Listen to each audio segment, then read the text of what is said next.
Hey, I'm Dr. Ken Berry, family physician, and I want to take a few minutes to discuss with you today a very common problem for women, breast pain.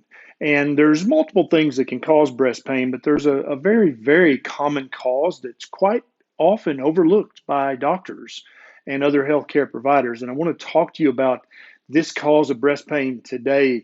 It affects potentially millions of women around the world, and yet women don't know about this because many healthcare providers just don't know about this cause of breast pain and how easy it is to reverse this cause.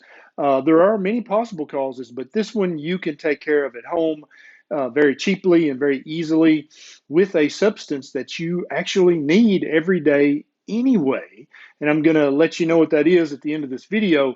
But first, I want to talk about a few other things concerning breast pain so we don't get off on the wrong foot and I don't give you the wrong impression. If you know someone suffering from breast pain who's been to the doctor or who has not been to the doctor, please consider sharing this video with them.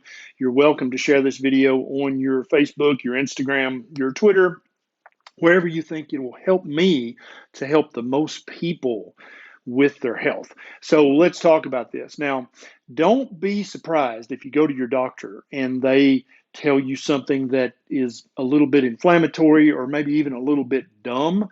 During doing the research for this video, I was looking at the algorithm that the American Academy of Family Physicians gives to doctors. So basically, if a woman has breast pain, then ask this question, then do this, then order this test. And I think when I tell you what's in this algorithm for the treatment of breast pain, you're going to be a little bit concerned, and you should be. Now, first of all, if you're having breast pain, then I don't mind if you go ahead and implement what I'm going to tell you later in this video, but you do need to see your doctor. There are many, many different causes of breast pain, ranging from inflammation to infection. Autoimmune conditions can have a symptom of breast pain. You can have referred pain from a spine problem or from a problem inside your chest wall that refers to a breast. Hormone problems can cause this. And then, very, very rarely, breast cancer can cause pain. Almost never does breast cancer cause any pain whatsoever. But if you're having breast pain, you do need to make an appointment to go see your doctor. And if in the process of waiting for that appointment, you try what I talk about later in this video and it fixes the breast pain, then congratulations. But if it doesn't, then you've already got that appointment waiting for you and you can go see your doc to make sure that there's not a concerning cause of your breast cancer. Now, let me tell you about this algorithm when I was doing research for this video.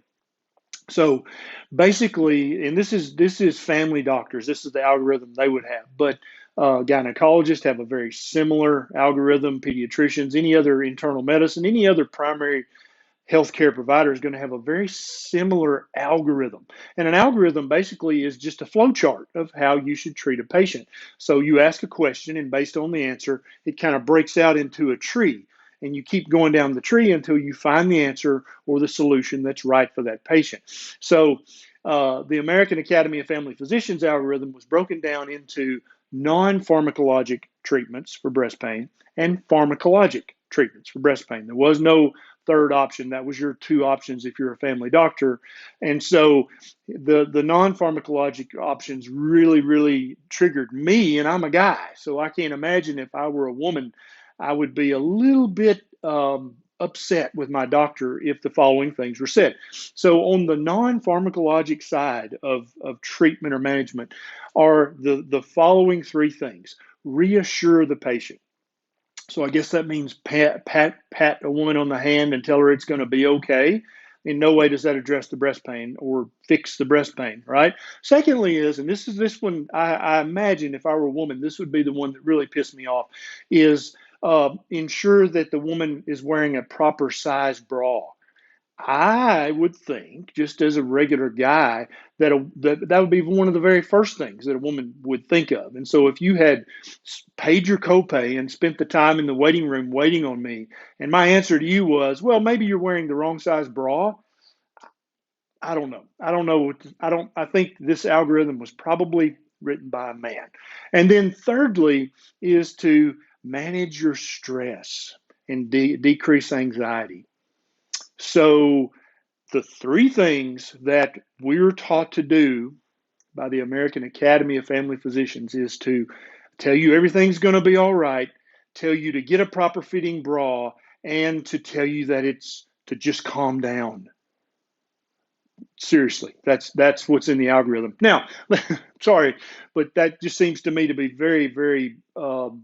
I don't know. I don't know what word to pick for that. You tell me in the comments what word you would consider if you came to me with breast pain and I patted you on the hand and told you it's going to be okay and to get a proper fitting bra and to just calm down about it. What would be your reply to me?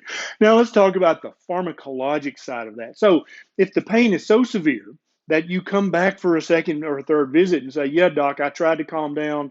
I went to Victoria's Secret and got my bra size checked, and you're patting me on the hand. Didn't really help. I'm still having breast pain. Now what are we going to do?" There's basically three categories of drugs that your doctor might give you. NSAIDs, which are non-steroidal anti-inflammatories, which is going to basically block your healing cascade, all not just in your breast, but all over your body. So any injury, any inflammation is going to heal slower if you're taking those. So obviously you don't want to just take those willy-nilly. Secondly is tamoxifen, which is an estrogen receptor blocker. And so obviously estrogen does play a role in breast tissue and health, but estrogen also has an effect in your brain and all over your body. So why would you want to block all of your estrogen receptors just because you're having breast pain that can be easily corrected? Thirdly is gusarelin, which it basically turns off all the female hormones completely. Very aggressive drug. And so I would recommend before you take any of those three medications, let's do the following. So what about this solution? And you might wind up taking one of those. And if you do and it helps, then that's okay. If you need to get that far down the pharmacologic treatment algorithm. But I think that a vast majority of women with breast pain and fibrocystic disease or fibrocystic breast pain are going to improve greatly with the following. Your breast tissue stores and concentrates iodine. All women's breast tissue, even men's breast tissue, which they do have, all mammals need iodine. And so it's very, very common for a woman to be deficient in iodine. And I'm talking about iodine that has nothing to do, in this case, with thyroid health.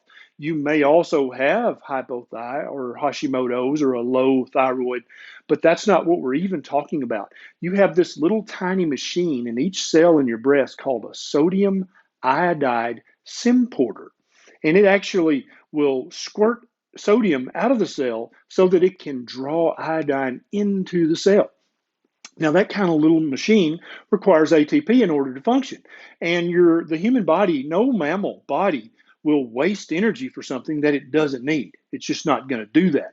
And so the fact that these little machines exist on your cell membranes means that these cells need iodine and are willing to spend energy to get it. So iodine deficiency is a very common cause of breast pain and of fibrocystic breast disease.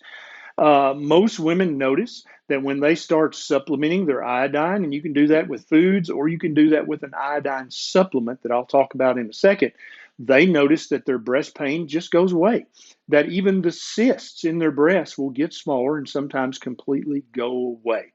Now, that's a big deal. Most women notice that from 1 to 3 milligrams of iodine a day is all they need. You can get that from the food you eat, or you can buy an iodine supplement. I'm going to link to my favorite one down below, and it's an Amazon link. You can click on it and go there. It doesn't cost you a penny more to buy it that way, but I get a few cents as an affiliate commission if you do that. But if you use 1 or 2 or 3 drops a day of this Lugol's 2% iodine solution, you're going to get all the iodine that your breast tissue needs, but also all the iodine that the other cells in your body need, and they all need it. There are some experts out there who will caution you about iodine supplements. They may somehow be bad, or if you have Hashimoto's, you shouldn't take this, or if you have fibrocystic breast disease, there's even gurus out there who say you shouldn't take it. But that makes no sense. That's like telling you to stop breathing or to stop drinking water. Every mammal on the planet needs iodine You are a mammal, therefore you need iodine. Iodine is not a poison if you take it in a dietary or a therapeutic amount. Now, some experts recommend that you get much more iodine daily than 1 to 3 milligrams, which is what I recommend for most people. Dr. Brownstein has an excellent book about iodine. I'm going to put a link down below. You can click on that and check his book out. If you're going to take more than 3 milligrams of iodine a day, I would really like it if you read his book first before you started using what I consider higher dose iodine therapy.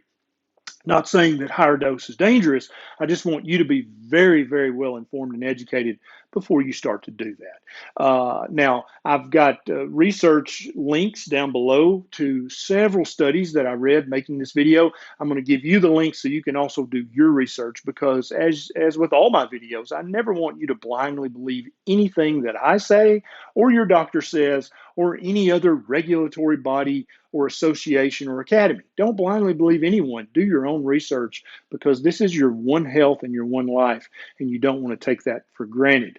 Now, I've got a couple of other iodine videos on this channel. I'm going to have them pop up here and here.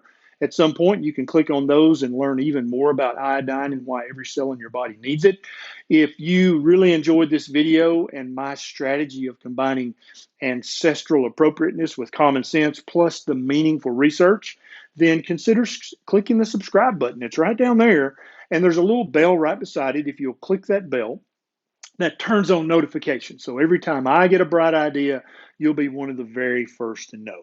This is Dr. Berry. I'll see you next time.